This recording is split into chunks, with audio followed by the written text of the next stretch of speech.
afternoon. Yes. Just now. Something. Was anybody here yesterday? Okay, few people, so... Just my mum. Yeah, nice. You can compare notes. It's crazy. You can compare notes with yesterday. So, hello again. Hello again. Welcome to Belgium again. Thanks. Yesterday we played a game which horribly failed. Yes. And I was named 3 famous Belgians. Yeah. Now I cannot exclude you prepared a little bit, so I'm going to up the ante. Name 5 famous Belgians. Oh, and you know that I cheated, and you know I have one name written down in my hand. But I think this person is worth 5 Belgians because he's the man who invented the waffle. He's from Brussels, and his name is Maurice Vermache. All right. Yeah. That's maybe. I don't know. I wrote this down a while ago, and I'm sweating since. Maybe that's what that says. Okay. Who thinks Dominic should pass? Come on. What? Everyone else is like fail. You should fail. Who thinks Dominic should fail?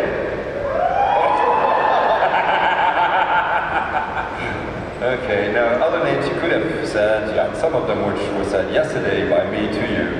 Jean-Claude Van Damme. Oh shit, that's right. The famous Belgian soccer players, remember their names? But the issue is, you took me out and got me drunk yesterday. I may have. So a lot of the information didn't stick. And another nice one which was said by one of your colleagues, Audrey Hepburn. Audrey Hepburn? Yeah, she's born in Brussels actually. She's Belgian. She was Belgian. So, talking about being drunk. Yes. For those of you who were there yesterday, not yesterday evening, but during the day, most of your anecdotes turn or talk about being drunk. Yeah, because no good story ever started with "I had a salad." That's true. Do you dare to share your most drunk anecdote? Tonight? Oh no, I told this at dinner. I was wondering if you already know what this story is. That one I can't tell. No. But I go on, and my best friends know this, and now they just sort of let me do my thing. I go on like drunken adventures. So I'll like be out with my friends, and then something happens in my mind, and I'm like, yeah, now's the time, and I'll disappear for an hour, and I'll come back with like new friends or like a punched in the face. like someday I just go off on a little adventure, and I come back, and they're like, "Are you back?" I'm like, "Yep." It's a little adventure. This is 7 new people that I met, and they're friends of ours now. Okay. Yeah, I do that a lot. More than I should at 34. To be honest, there should be more ago. How many kids have you fathered this way, do you think? That I know of? I don't think, yeah. Okay. Who knows? Now, yesterday, either you were talking about being drunk, or you did mention somebody who's very famous. Yes. Taylor Swift. Yes. For those who weren't there yesterday, Taylor Swift's number is in Dominic's phone, but he doesn't remember under which name he saved her. Yeah. So the question is, how did you meet her? I met Taylor at, God, this is such a convoluted story. I met Taylor at Disneyland with, I know, it's like already insane, and it starts to get a little weirder, with someone who would then become my girlfriend, but at the time she was with her boyfriend. So there was 4 of us total there, my soon-to-be girlfriend, her boyfriend, me and Taylor, which was weird. It was weird, yeah. And I didn't know, I don't think I knew that Taylor was coming until like the day we got there, and they went, "Oh, this is my friend Taylor," and I was like, oh my God, what? She was famous already at that time. She was very, very famous already at that time. Yeah, very famous. But she's lovely. She's the nicest woman. And we had a pretty wonderful day at Disneyland, talked with friends, and then a couple months later she asked me to be in the video. And that's one of your ways to fame? Or? It was honestly a big start for me. Yeah, not a lot of people know this story, but if you listen to the podcast, you might. But when I went to the casting for Shadowhunters, I think the head showrunner at the time didn't like me, but didn't think I was right for the role. And one of the other producers, Michael Reese, said just keep his file with us for a while, and then it came around to sort of the testing stage. But the conversation was had again. The answer was no, we don't think he's a leading man necessarily. And Michael said, watch this video, and he played Taylor's video. And Ed, the showrunner at the time, said, okay, I was wrong. Let's bring him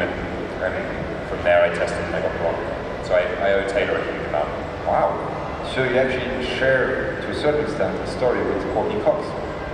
I don't know that story. Well, if you look at one of, I forgot the title of the song, but it's a Bruce Springsteen song. Oh yes, yeah. The 16-year-old, and everybody thinks, oh, it's so cute, he invites, and then it turns out, well, afterwards, it's just, but apparently that was her leap to fame. So share something with Courtney Cox. There you go. Talking about fame, have you ever Googled yourself? Yeah, yeah, of course, yeah. I mean, it's all, like, so much of it is wrong. The net worth one always makes me laugh. Yeah, that one's, it's like, he's worth 20 million. I'm barely worth 20, real true. Like, I am terrible with my money. But some of it's true and some of it's really nice where I grew up and some of the charities I'm affiliated with and stuff like that, it's quite nice. And it's so, you know, if I join a new charity or I work with a new charity, I'll Google myself and make sure that that information is in the correct place and stuff like that.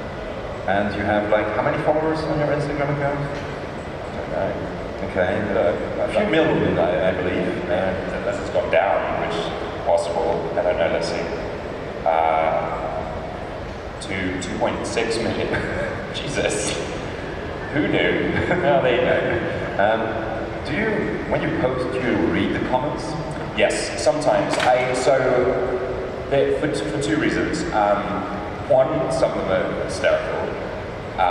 Two, I like to sort of vet if there's anything like troubling or concerning, and Instagram is very good at you can sort of report and try and get help to people if there's anything.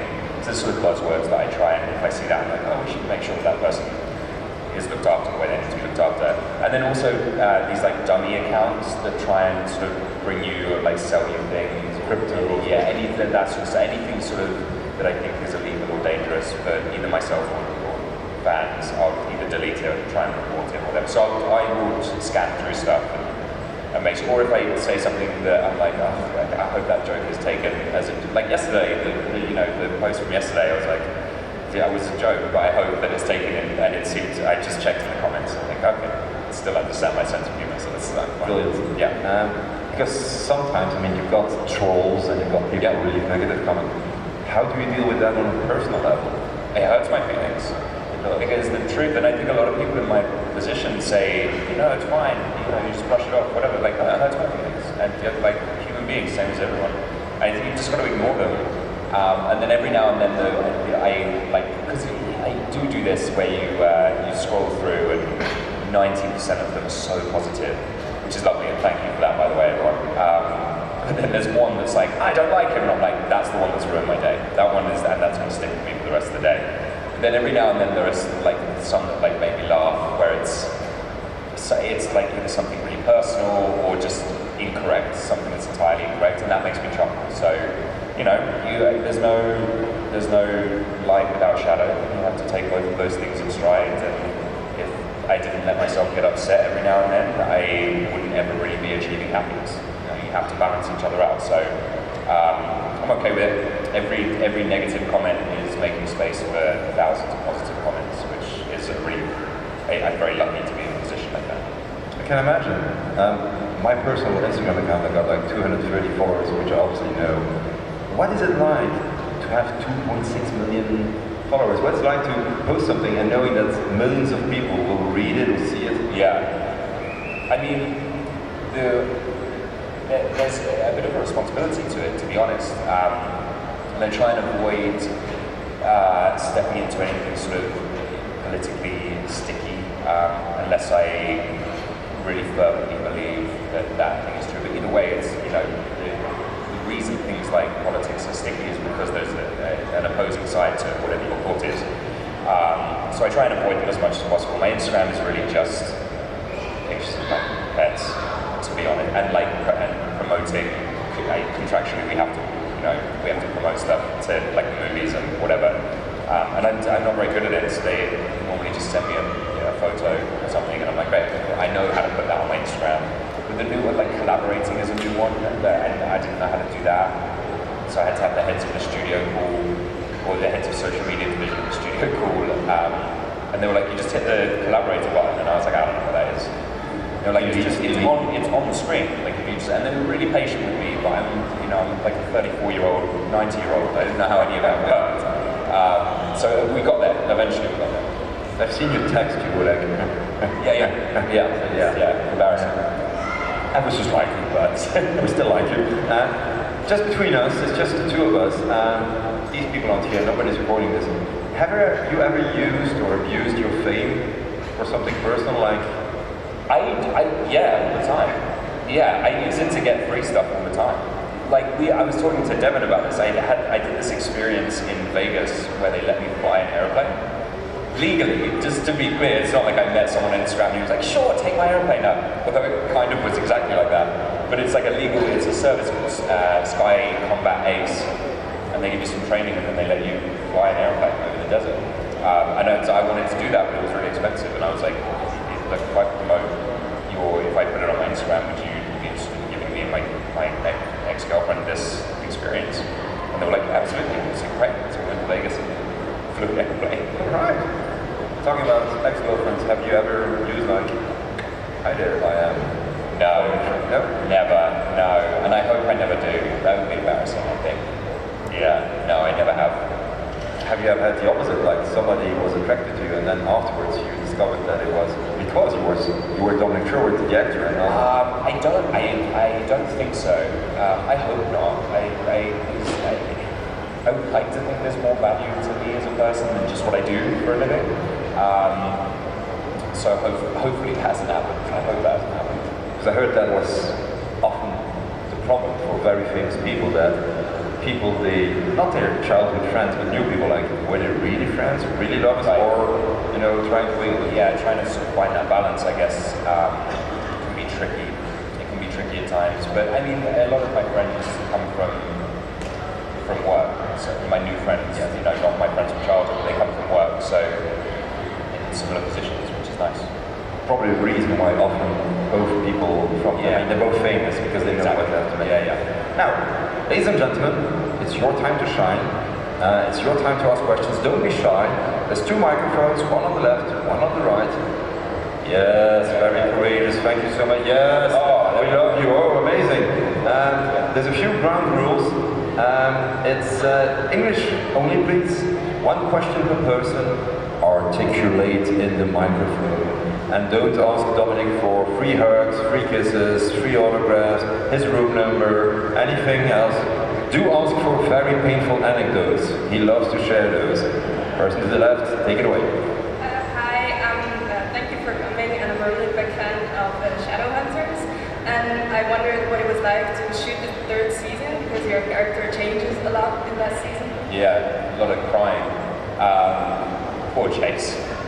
I will say, I'm not going to spoil it, who cares? What am I doing?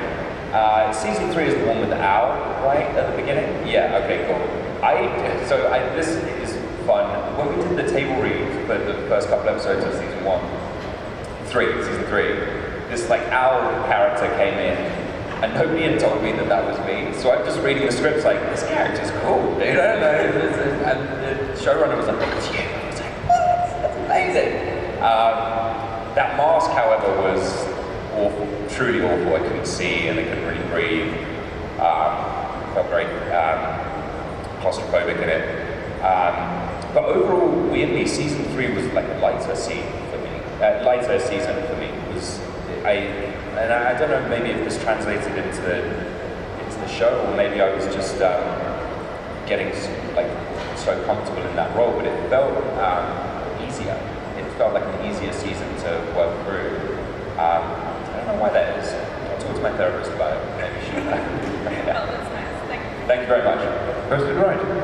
Hi, so I was wondering, in the Shadowhunters, what was the most dangerous scene that you had to shoot? Most dangerous scene. I will preface this with our stunt team is incredible, and the idea is that there's never really any real danger. However, there were a few.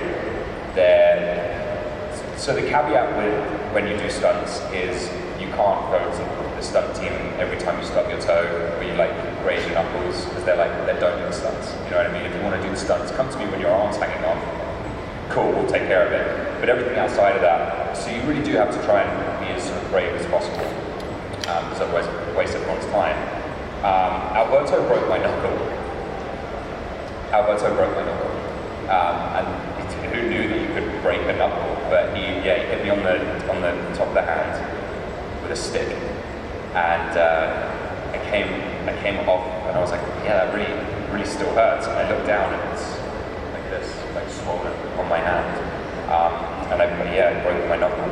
It's one of those things that happens. And also I did a high fall that they didn't let me do on the day, which was really annoying. I trained for like 2 weeks with our stunt team. It was amazing. We start at like 10 feet, then move up to 20, or move up to 15, then 20, and we go all the way up to like 30, 35, 35-ish feet, which is, if you look up, it will be like the white beam. It's about that high. So jump off, and then you fall into something called cardboard box ring, which doesn't sound safe at all, but it's actually the safest way of landing. And I trained, and I did that, and then I got there on the day, and I was nervous, but I was ready, and I stood up on the bridge, and I was ready to jump off, and our insurance guy just happened to be there that day. He was like, is that Dom? Yeah, get him the fuck down from there. He's not jumping off that. And I was like, are you serious? Like, train? And I remember I looked at the, sorry, if there are any kids in here, sorry. Just realized what I did. I looked at the camera guy, Glenn, let's say was where you are, and I was like, dude, are you rolling? Because if the cameras are rolling, I'm going to just jump and ignore this guy who I don't know. I'm just going to ignore him. He was like, I'm not rolling, don't jump. And I was like, oh, okay. So I never got to do that stuff on camera, but I got to do it in training. Thank you. Thank you very much. You might have a surprise today. To the left. Terrifying. Okay, hi. Hello, you're from Royal Tunbridge Wells in Yes. England. Yes. I have family there, Okay. and I come there as often as I can. So my question was, what's your favorite thing you did there when you grew up? Wow. It's honestly, it's so beautiful in that area. I love like taking my dog out to the woods or like around the lakes, rivers, and just spending some time in nature with him as much as possible. Yeah. Very lucky to have such a sort of picturesque. Yes, I love going there. Yeah. Thank you. Thank you very much. Hi. Hiya. I was wondering if you've read the books or maybe watched the movie adaptation. I've seen the movie. I didn't read the books. Sorry. And I know, and I should now that the show's over. I said this before. Jace goes through so many like iterations of who his character is. I think there's a point like towards the end where he's like had 4 or 5 different surnames in the space of like a book and a half. And the truth is, I'm not a very good actor. I can't focus on that and my scripts. I'm just not intelligent enough. So all I can do is focus on the scripts, and I'm like, okay, it's Herondale today, got it, and then I'm good. That's what I need. Reading Alberto in the books and Cat in the books, I just couldn't have 2 versions of the same stimulus. I find it very confusing.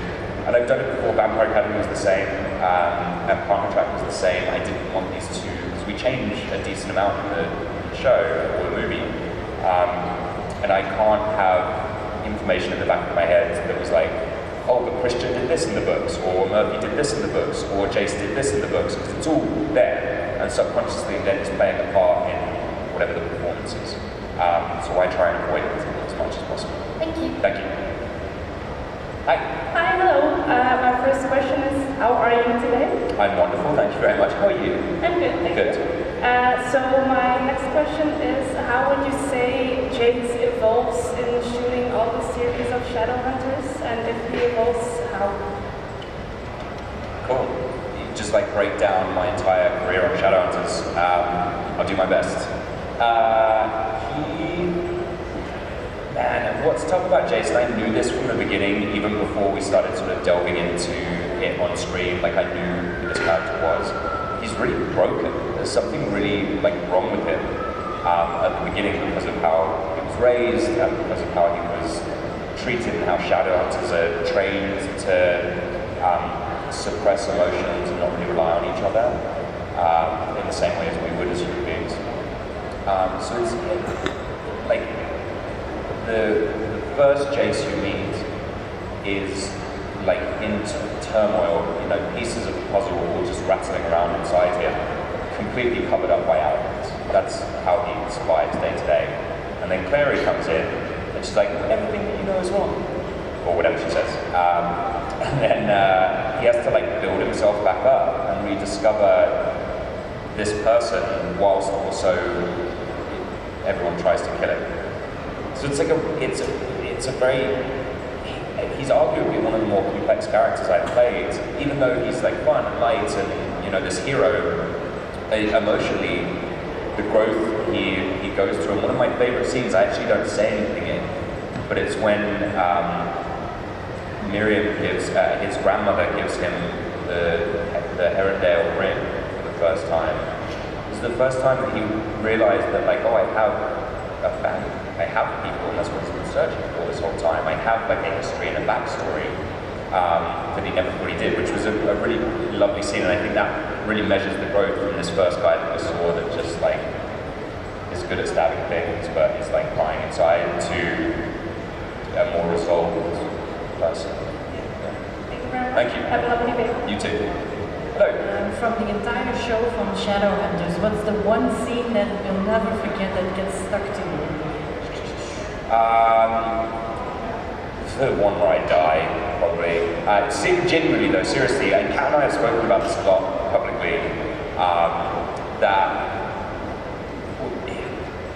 you normally leave something, not always, but you normally leave something on set every day.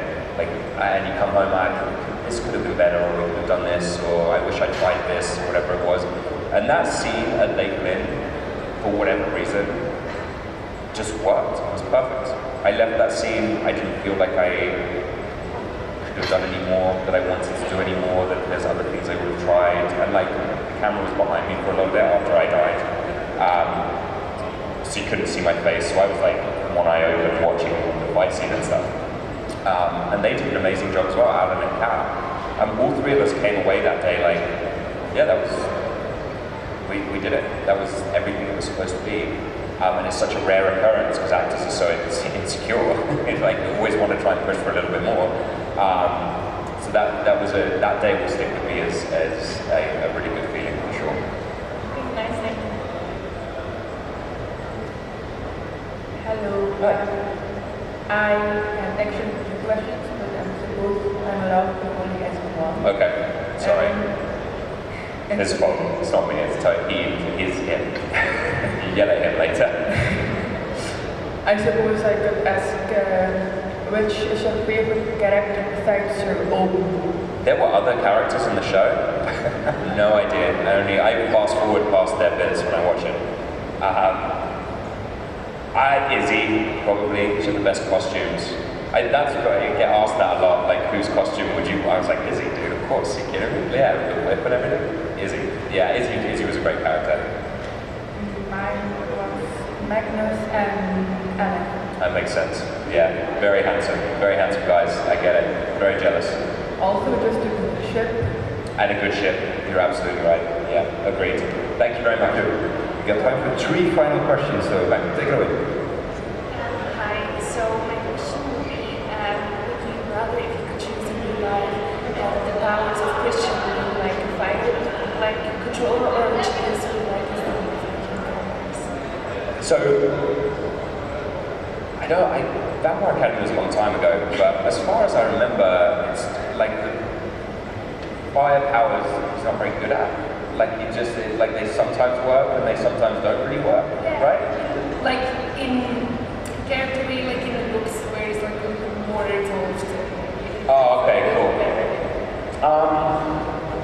I don't know what benefit there is to being able to control fire. Like, I have a lighter. I don't see any real, like, I'd be a good firefighter. Can I put flames out as well? I don't know what the rules are. I don't know. Jace, on the other hand, can do, and we never do this on the show, and I don't know why, but he can do everything. Like, there's a rune for everything. So he can do literally anything. We said this yesterday, just the healing rune for hangovers, I would take that. Like, I would have that in a hot, I don't care about fire, don't need it. Like I say, I have no problems lighting my fireplace at home. Just just a lighter, done, perfect. I could do it maybe from my sofa, which would be lovely. But no, if I could wake up and be like, oh, I'm hungover. No, I'm not. That sounds great to me. That sounds lovely. I think I would take Jace's powers, yeah. Thank you very Thank much. you. Last but one question, go ahead. Sorry, just before we do the last question, I didn't do this yesterday and I'd be remiss if I didn't. Can we just have a round of applause for the staff and the amazing job they've done putting this together? It's been an absolute pleasure. Thank you very much. Okay, yes, sorry to interrupt. Hi. Hi. You look really good. Thanks. Is my face up there? Is that what you're looking at? Oh, okay, cool. How big is it? This way. Oh. This big. Oh, that's not me. That's you. Am I over here? No, that's okay. Who's controlling the camera? Where are you? Okay, go ahead. Am I back up? We're gonna have words, Mr. or Mrs. Camera Operator. If you could be famous for anything other than acting, what would you choose?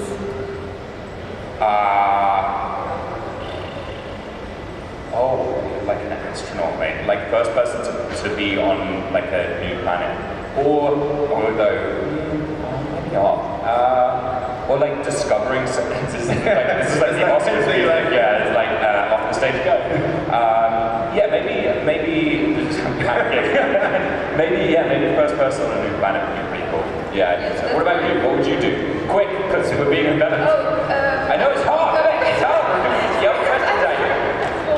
I would be a famous dancer. Famous dancer. There you go. Oh, well done.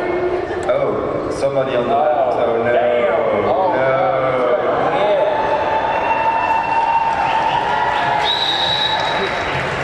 That's the guy from Lord of the Rings, I believe. Yeah. I believe you're a big fan of Moana. Oh, you're a... Can you explain to everybody and you've got your Maui tattoo? I don't have a Maui tattoo. Go and do some work. What are you doing? He was singing Moana all night last night. No, he's not. And he was showing us all his... It's not true at all. It's not true at all. It is totally true. It's not true. Show us. It looks like it. The benefit of hindsight, it does look a little like that. It's not what it is.